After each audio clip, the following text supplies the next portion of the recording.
નમસ્કાર દર્શક મિત્રો, હું આપની સાથે છું રાખી અંજારિયા। સ્વાગત છે આપનું કચ્છ ટીવી ન્યૂઝમાં। તો દર્શક મિત્રો, જોઈએ આજના સમાચારો વિસ્તારથી।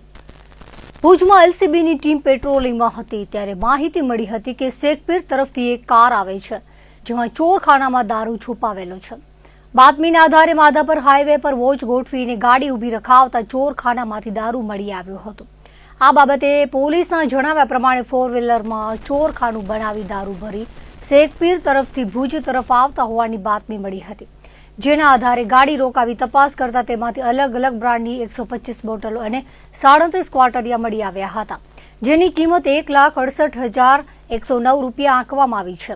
3 લાખની ગાડી, 10,000ના 2 મોબાઈલ કબજે કરવામાં આવ્યા હતા। પોલીસે મૂળ રાજસ્થાન, હાલે ઉત્તર પ્રદેશના પ્રતાપગઢમાં રહેતા મહેન્દ્રસિંહ કનૈયાલાલ ડોઈ અને કૃષ્ણાકુમાર કૃપાશંકર વિશ્વકર્માની અટક કરી હતી, જ્યારે માલ લેનાર તરીકે નખત્રાણાના નવલસિંહ જામસિંહ સોઢાનું નામ સામે આવ્યું હતું।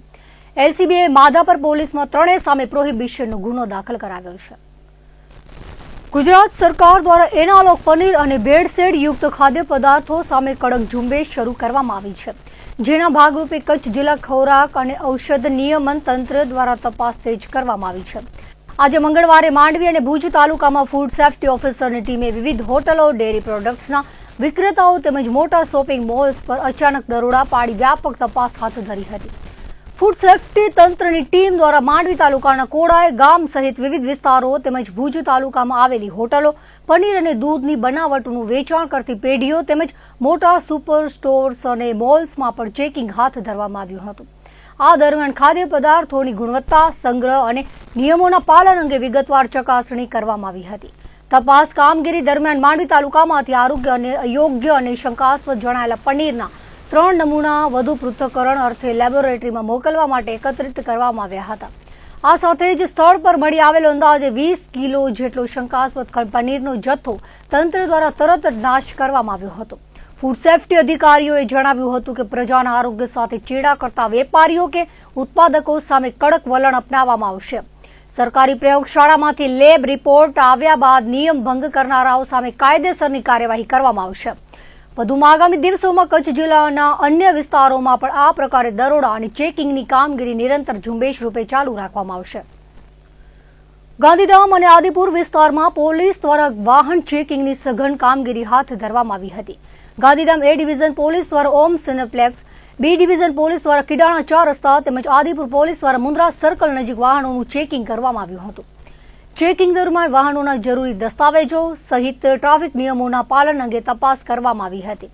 શહેરના મહત્વપૂર્ણ માર્ગો અને પોઈન્ટ પર પોલીસે સઘન ચેકિંગ કામગીરીથી નિયમોનો ભંગ કરનારા વાહન ચાલકોમાં ફફડાટ જોવા મળ્યો હતો। રાજ્યમાં કાયદો અને વ્યવસ્થા વધુ મજબૂત બનાવવા તેમજ લોકોમાં સુરક્ષાની ભાવના વધે તે હેતુથી અસામાજિક તત્વો સામે કડક કાર્યવાહી કરવાની ઉચ્ચ કક્ષાએથી મળેલી સૂચનાઓના અનુસંધાને અંજારમાં મેગા ડિમોલિશન ઝુંબેશ હાથ ધરવામાં આવી છે। અંજાર પોલીસ સ્ટેશન વિસ્તારમાં અલગ અલગ ગુનાઓમાં સંડોવાયેલા વ્યક્તિઓ દ્વારા કરવામાં આવેલા બિનઅધિકૃત દબાણો અને ગેરકાયદે બાંધકામો દૂર કરવાની કામગીરી મંગળવારે સવારે શરૂ કરવામાં આવી હતી। મંગળવારના સવારે પોલીસ અને વહીવટી તંત્રની સંયુક્ત ટીમોએ અલગ અલગ વિસ્તારોમાં કાર્યવાહી શરૂ કરી હતી। ડિમોલિશન દરમિયાન કોઈ અનિચ્છનીય બનાવ ન બને અને કાયદો વ્યવસ્થાની સ્થિતિ જળવાઈ રહે તે માટે 100 થી વધુ પોલીસ અધિકારીઓ અને કર્મચારીઓનો ચુસ્ત બંદોબસ્ત ગોઠવવામાં આવ્યો હતો।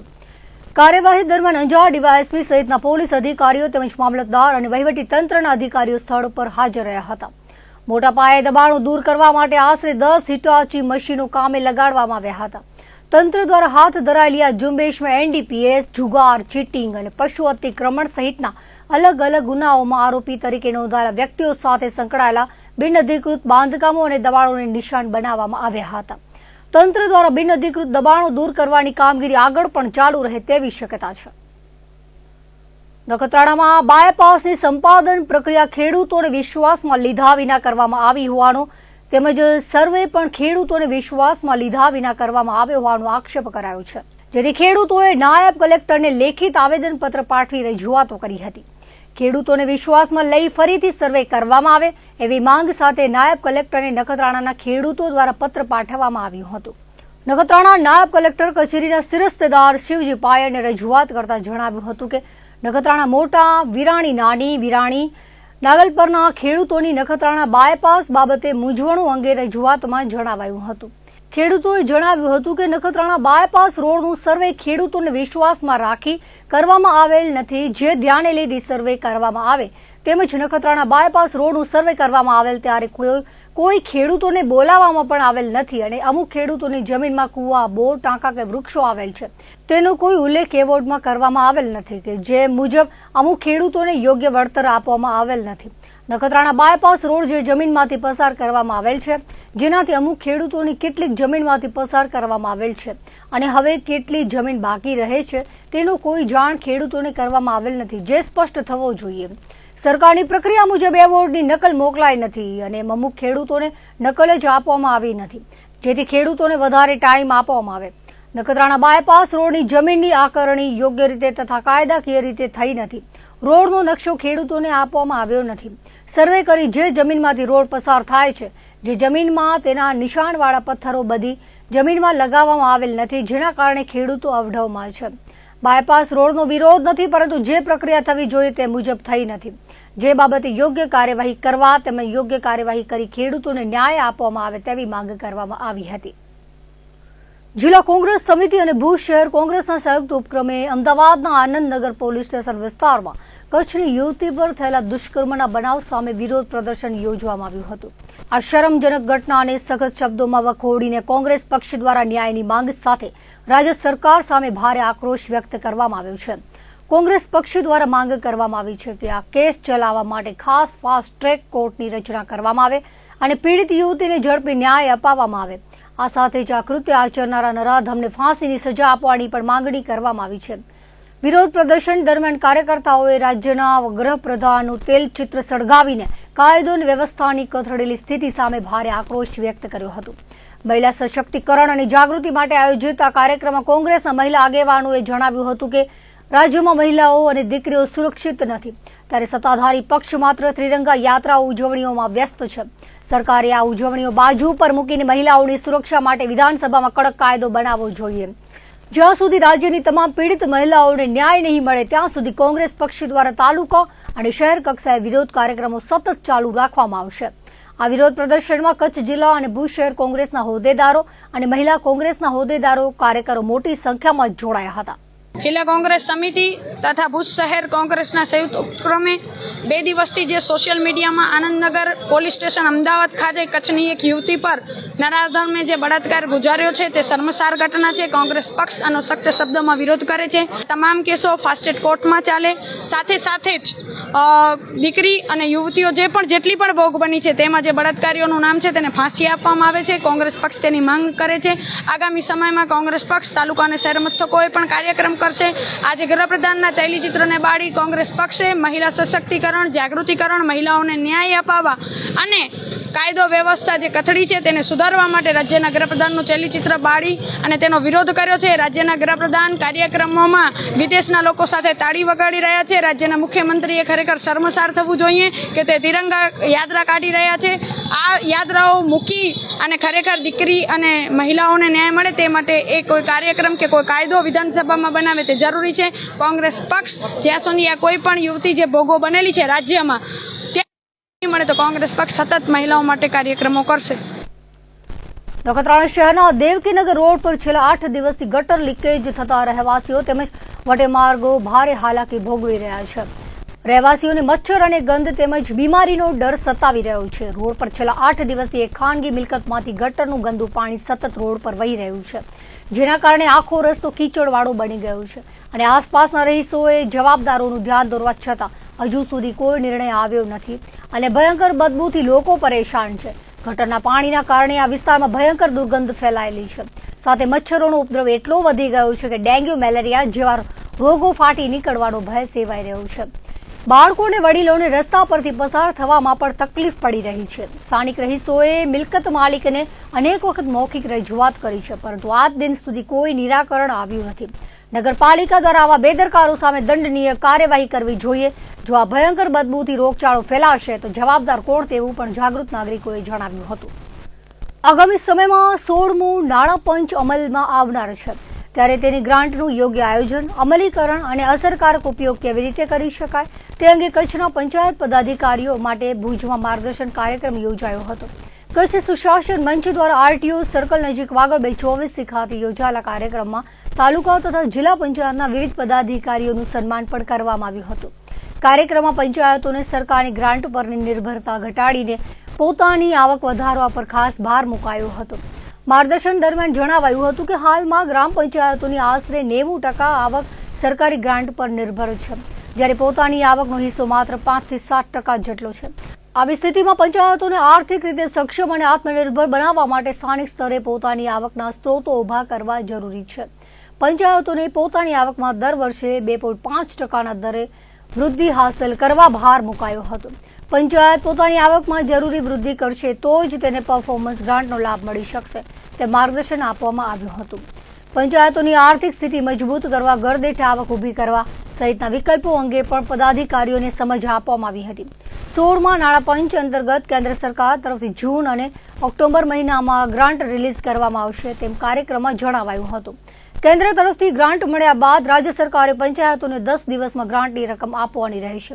અન્યથા વિલંબ બદલ વ્યાજ ચૂકવવાની જોગવાઈ હોવાનું પણ સમજાવવામાં આવ્યું હતું. પંચાયતના વિકાસ કાર્યો માટે દાતાઓ પાસેથી મળતી રકમ અંગે પણ માર્ગદર્શન અપાયું હતું. દાતાઓ તરફથી સીધી ગિફ્ટ સ્વીકારવાના બદલે તેને પંચાયતની આવક તરીકે યોગ્ય રીતે દર્શાવીને નિયમસર ઉપયોગમાં લેવા સૂચન કરાયું હતું, જેથી પંચાયતની પોતાની આવક પણ વધે અને નાણાકીય વ્યવહારોમાં પારદર્શિતા જળવાય. કચ્છની ભૌગોલિક પરિસ્થિતિને ધ્યાનમાં રાખીને 16મા નાણાં પંચ સમક્ષ વિશેષ રજૂઆત કરવાની જરૂરિયાત પણ કાર્યક્રમમાં વ્યક્ત કરવામાં આવી હતી. કચ્છમાં ગામડાઓ વચ્ચેનું અંતર અને અન્ય જિલ્લાઓની સરખામણીએ ઘણું વધારે છે. હાલમાં ગ્રાન્ટની ફાળવણીમાં 90% વસ્તી અને 10% વિસ્તારના માપદંડને ધ્યાને લેવાય છે.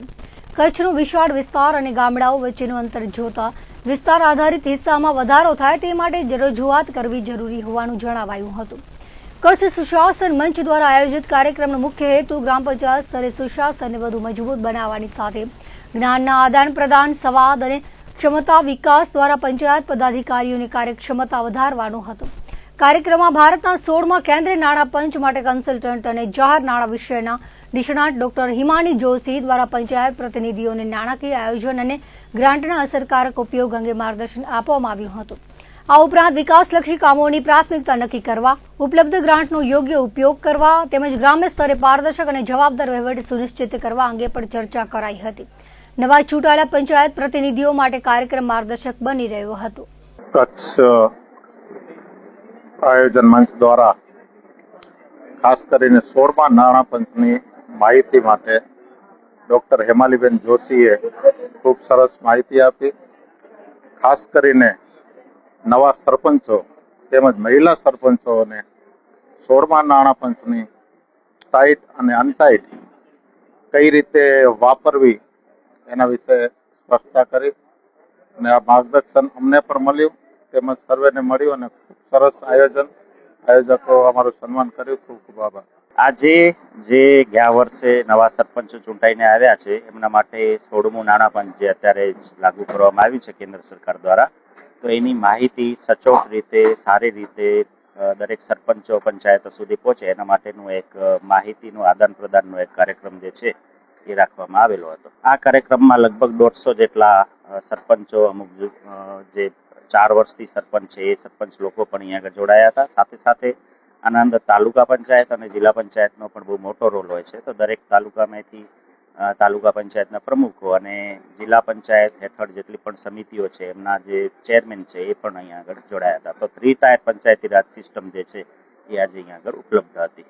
આજે ભુજ મુકામે જે અમારો કાર્યક્રમ છે સર્વ સરપંચો માટે એ કચ્છ સુશાસન મંચના નેજા હેઠળ કરવામાં આવ્યું છે અને ખાસ કરીને નવનિયુક્ત જે સરપંચો છે એમના અને જૂના જે સરપંચો છે એમને સૌને 15મા નાણાં પંચની તો માહિતગાર હતા સૌ, પણ જે સરકારશ્રી દ્વારા જે હાલે 16મું નાણાં પંચ જે જાહેર કરવામાં આવ્યું છે ને 16મા નાણાં પંચની પંચાયતોની અંદર જે એની ગ્રાન્ટ આવવાની છે એ આવનારી પંચાયતોમાં અને નવનિયુક્ત સરપંચશ્રીઓને 16મા નાણાં પંચની જે કંઈ ગ્રાન્ટ છે એ પોતાના ગામની અંદર વિકાસ કાર્યોની અંદર કેવી રીતે એનો સદુપયોગ થઈ શકે, એમની મૂંઝવણ કોઈ ન પડે એના માટે તમામ પ્રકારે આજે સુશાસન મંચના નેજા હેઠળ આજે ભુજ ખાતે ગાંધીનગરથી એમના કન્સલ્ટન્ટ બોલાવ્યા હતા 16મા નાણાં પંચના, એમના માર્ગદર્શન કરવામાં આવ્યું છે અને સૌ સરપંચોને તમામ પ્રકારે 16મું નાણાં પંચ કઈ રીતે વિકાસલક્ષી સાબિત થાય એ માટેનું માહિતગાર કરવામાં આવ્યા છે. આપણે આજનો જે કાર્યક્રમ છે કચ્છ સમગ્ર કચ્છમાંથી અલગ અલગ ક્ષેત્રે અનુભવ ઊભા કરેલા અને જે નિષ્ણાંત સરપંચો સભ્યો કે જે સામાજિક ન્યાય સમિતિમાં જે સારી રીતે કામ કરી ચૂક્યા છે એમનું એક સરપંચોથી આખા કચ્છના પંચાયતોને જ્ઞાન આવડત અને માહિતી ઊભી થાય એ માટે કચ્છ સુશાસન મંચની રચના કરવામાં આવી છે. અને આજે ખાસ કરીને પ્રથમ જે પ્રયાસ છે કે 16મા નાણાં પંચ જે ભારત સરકાર દ્વારા અમલમાં આવી રહ્યું છે એમનું સારી રીતે કઈ રીતે એક સમજ પંચાયતોમાં સમજ ઊભી થાય, સાથે સાથે નવનિયુક્ત જે જિલ્લા પંચાયત અને તાલુકા પંચાયતના હોદ્દેદારો છે એમનો કચ્છ સુશાસન મંચ વતી સન્માન કાર્યક્રમ થવા જઈ રહ્યું છે.